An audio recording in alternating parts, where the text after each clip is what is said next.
Running is almost life itself, where there is so many challenges. It requires a lot of hard work to be good at it, but it also just builds your character. That hard work and the patience and showing up, you could do that in so many different ways, in so many aspects of your life.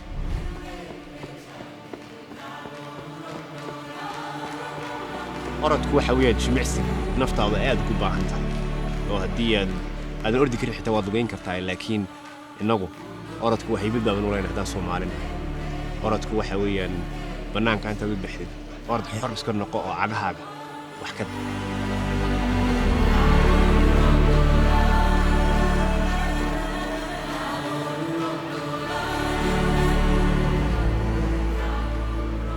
My name is Ahmed Muhumed. I am a professional runner for HOKA. I had a really fun and amazing childhood. My parents have always tried so hard to make sure that everything was in place for us. I was a little bit of just kind of like reckless kid, just running around barefoot all day. And I've always had this excitement about life and just really try to make the most out of it. My grandmother, when I was a kid, anytime I did something nice for her or helped her with something, would say, may all doors of opportunity open for you. So this is the resting area. They got the music, the vibes, the food, to a degree, and cultural elements. And obviously it's under a tree, and tree is always a big component of the Somali culture. It's a gathering place in a lot of ways, especially like old times. We'll have some corn and sit down, and there is you see the mic and the speaker, and we got a crew that's gonna be singing.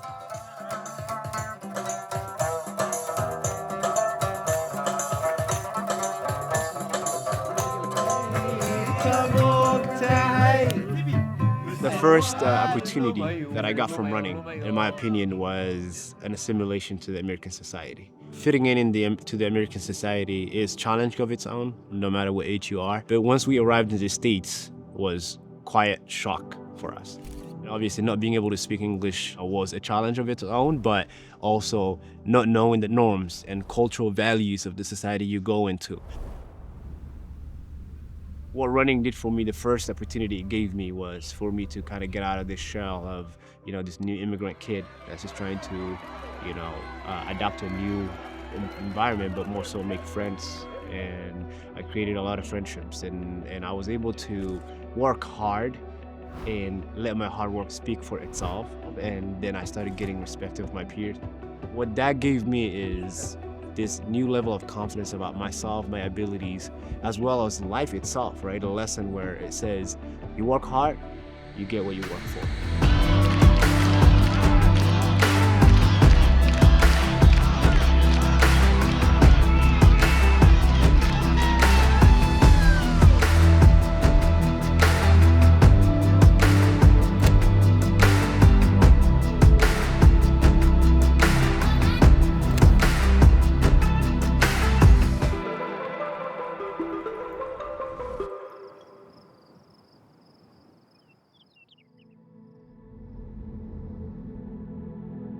We started talking when he was in FSU.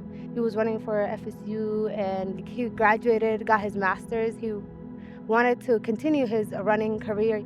He didn't get how he wanted it to end with the whole getting sponsorship right away.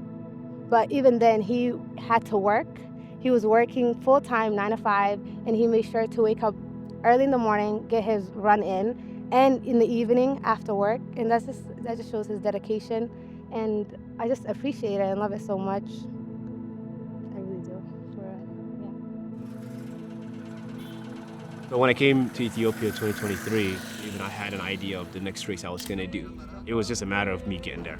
I saw, these elite athletes training year round. That was my biggest problem. I was like, oh man, I have to pay to go to California to go race this, 10K track race. But for them, it was a matter of when will my next race be? So what it gave me is this perspective of, I have this privilege that, these elite athletes who are training year round would love to have. but they cannot. But I do. And in order for me to make the most of that privilege that I have, I had to show up. Otherwise, it would be, like I said, disservice to not only my family and parents, but to them. 'Cause I remember an athlete specifically coming up to me saying, hey, I need help with my rent. And that rent was maybe like $20 a month.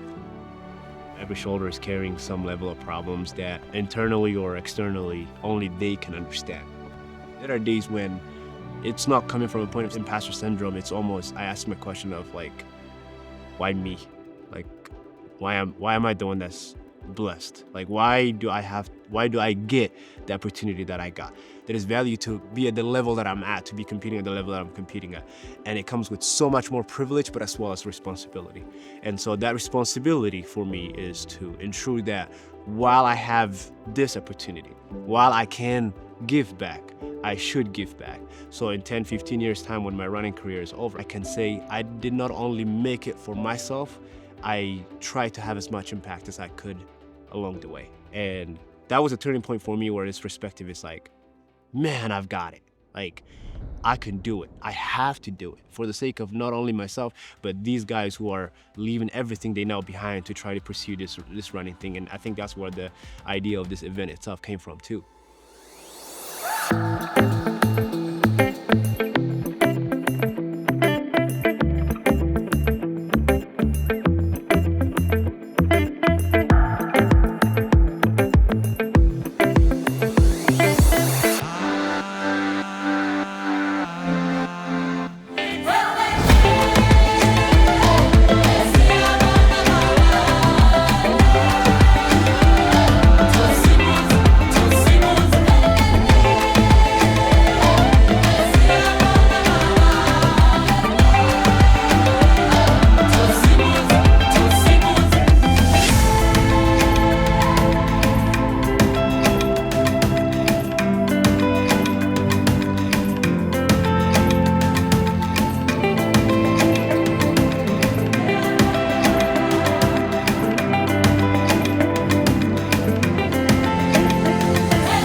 horta maanta dareenkayga ma soo koobi karo waayo waxay ahayd maalin shantii Soomaaliyeed meedkooda hortisay wallahi horta de aniga dareen gaar ah ii tahay waayo waxaan ahay gabadh والله aad baan faraxsanahay shucuurtaydu aad bay faraxsan tahay waxaan leeyahay aad baan faraxsanahay haddaan noqday qofkii ugu horeeyay ay fiican waa ka horday kaalinta koowaad baan galay dadaalaaba xaja cabaash waa gaadhaa baa la leeyahay. I look forward to possibility, always. This idea that there's always more possible. And that's what I love so much about running, is there is so much more to be done, so many more miles to be run, and so many more lessons to be learned about life and about running to improve on these goals that I have for myself. And that's what I look forward to be able to learn more, to make more mistakes, to grow more as an athlete, to grow more as a person, to improve myself and my goals, to just check what's possible, to see what I'm truly capable of and what we could do with what we've been given.